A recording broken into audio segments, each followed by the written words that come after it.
ସମସ୍ତଙ୍କୁ ଧନ୍ୟବାଦ। ଆଜି ମୁଁ ଦକ୍ଷିଣାଞ୍ଚଳ ଡିଆଇଜି ଭାବେ ଦାୟିତ୍ୱ ଗ୍ରହଣ କରିଛି ଏବଂ ଆପଣ ଜାଣିଥିବେ ଯେ ବର୍ତ୍ତମାନ ଦକ୍ଷିଣାଞ୍ଚଳରେ ବହୁତ କନ୍ଧମାଳ ଦୁଇଟା ନକ୍ସଲ ସମସ୍ୟା ଅଛି, ତେଣୁ ମୋର ପ୍ରଥମ ପ୍ରାୟୋରିଟି ରହିବ ନକ୍ସଲ ଦମନ ଏବଂ ତାପରେ ଗଞ୍ଜାମ ବ୍ରହ୍ମପୁର ଆପଣଙ୍କର ଅପରାଧିକ ଦୃଷ୍ଟିରୁ ବହୁତ ଇମ୍ପୋର୍ଟାଣ୍ଟ। ତେଣୁ ଅପରାଧୀଙ୍କ କାର୍ଯ୍ୟକଳାପକୁ ଦମନ ଏବଂ ତାକୁ କେମିତି ପ୍ରତିହତ କରିବ ସେ ବିଷୟରେ ସେମାନଙ୍କ ସହିତ ବ୍ଲୁ ପ୍ରିଣ୍ଟ ପ୍ରସ୍ତୁତ କରାଯିବ। ଆଗାମୀ ବର୍ତ୍ତମାନ ପାର୍ବଣ ଋତୁ ଆସୁଛି, ତେଣୁ ଲ ଆଣ୍ଡ ଅର୍ଡର ଏବଂ ଟ୍ରାଫିକ୍ ସମସ୍ୟା ବି ଗୋଟେ ଇମ୍ପୋର୍ଟାଣ୍ଟ ରହିବ, ତେଣୁ ସେ ବିଷୟରେ ଗୁରୁତ୍ୱ ଦିଆଯିବ।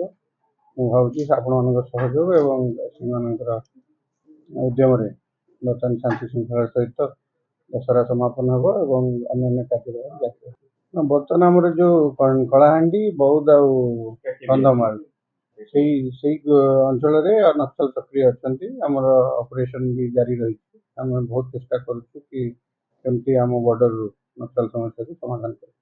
ଦେଖନ୍ତୁ, ଡିଭିଜନଟା ଆସେ ଏବଂ ଯାଏ, ତା ଭିତରେ କିଛି ଲୋକ ଆସନ୍ତି, କିଛି ଲୋକ ଛାଡ଼ି ଦିଅନ୍ତି। ତେଣୁ ବର୍ତ୍ତମାନ ପୁରୁଣା ଲୋକ କିଛି ଅଛନ୍ତି, ନୂଆ ଇଣ୍ଡକ୍ସନ ତାଙ୍କର ଚାଲିଥାଏ। ତେଣୁ ଆମ ପାଖରେ ଖବର ଅଛି ଏବଂ ଆମେ ତାକୁ ଦେଖୁଛୁ କେମିତି ନ୍ୟୁଟ୍ରାଲାଇଜ୍ କରିବୁ। ହାର୍ଡକୋର୍ ନିଶ୍ଚୟ ଅଛନ୍ତି, ଯେହେତୁ କେକେବିଏନ୍ ଡିଭିଜନଟା ଆମର ଯେଉଁ ଗୁମସର ଡିଭିଜନ ଥିଲା ତାକୁ ଚେଞ୍ଜ କରିକି ସେମାନେ କରିଛନ୍ତି। ରାୟଗଡ଼ା, କଳାହାଣ୍ଡି, ବୌଦ୍ଧ, କନ୍ଧମାଳ ବର୍ଡରରେ ସେମାନେ ଆକ୍ଟିଭ୍ ଅଛନ୍ତି। ତେଣୁ ବର୍ତ୍ତମାନ ସେଇଟା ହିଁ ଗୋଟେ ଡିଭିଜନ ଅଛି ଯେଉଁଟା ସକ୍ରିୟ ଅଛି ଏବଂ ଆମର ଏସ୍ଓଜି ଆଣ୍ଡ ଅଦର ଯେଉଁ ଅଛନ୍ତି ସବୁ ସିଆର୍ପିଏଫ୍, ବିଏସ୍ଏଫ୍ ସେମାନେ ସବୁ ତୀକ୍ଷ୍ଣ ଦୃଷ୍ଟି ରଖିଛନ୍ତି ଏବଂ ଆମେ ଅପରେସନ ବି ଚାଲିଛି ଏବଂ ବହୁତ ଶୀଘ୍ର ଆମକୁ ସଫଳତା ମିଳିବ ବୋଲି ଆମେ ନିଶ୍ଚୟ। ଯେହେତୁ ବ୍ରହ୍ମପୁର ଆଉ ଗଞ୍ଜାମ ଏ ଦୁଇଟା ସବୁବେଳେ ଅପରାଧିକ ପ୍ରବଣ ହେଇକି ରହିଛି, କିଛି ନା କିଛି, ଯେହେତୁ ଏଇଟା ଗୋଟେ ପେଣ୍ଠସ୍ଥଳ, ଯେଉଁ ବ୍ୟବସାୟିକ ପେଣ୍ଠସ୍ଥଳ, ତେଣୁ କିଛି ନା କିଛି ଅପରାଧିକ କାର୍ଯ୍ୟକଳାପ ରହେ। ତ ବର୍ତ୍ତମାନ ଆମର ନୂଆ ଏସ୍ପି ମାନେ ଜଏନ୍ କରିଛନ୍ତି, ଆପଣ ଜାଣିଥିବେ ଯେ ପୁରୁଣା ଏସ୍ପି ବ୍ରହ୍ମପୁର ଫେରିକି ଆସୁଛନ୍ତି ଏବଂ ଅନ୍ୟ 4ଟା ଜିଲ୍ଲାରେ ନୂଆ ଏସ୍ପି ଅଛନ୍ତି। ତେଣୁ ମୁଁ ତାଙ୍କୁ ଡାକି ଗୋଟେ ରିଙ୍ଗ କନଫରେନ୍ସ କରି ଆମେ ଆମର ବ୍ଲୁ ପ୍ରିଣ୍ଟ ପ୍ରସ୍ତୁତ କରିବୁ ଏବଂ ଯେମିତି କାମ ଚାଲିଥିଲା ସେମିତି ଚାଲିବ।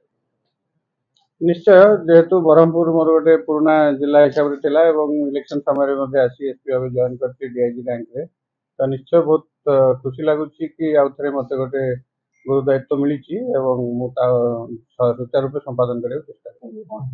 ଦେଖନ୍ତୁ, ସାଇବର କ୍ରାଇମର ପ୍ରଥମତଃ ହେଉଛି କି ଯେଉଁ ଆୱାରନେସଟା କ୍ରିଏଟ୍ ହେବା କଥା ସେଇଟା ହେଉନାହିଁ। ବହୁତ ଲୋକ ଆମେ କହିଲା ସତ୍ତ୍ୱେ ବି, କ୍ରାଇମ ବ୍ରାଞ୍ଚର ପ୍ରଚେଷ୍ଟା ସତ୍ତ୍ୱେ ମଧ୍ୟ ସେମାନେ ନିଜକୁ ସେ ଯେଉଁ ପ୍ରଲୋଭନରୁ ଦୂରେଇ ରଖିପାରୁନାହାନ୍ତି। ଆଉ ବହୁତ ବୟୋଜ୍ୟେଷ୍ଠ ବ୍ୟକ୍ତି ଏବଂ ପିଲାମାନେ ତାର ଶିକାର ହେଉଛନ୍ତି।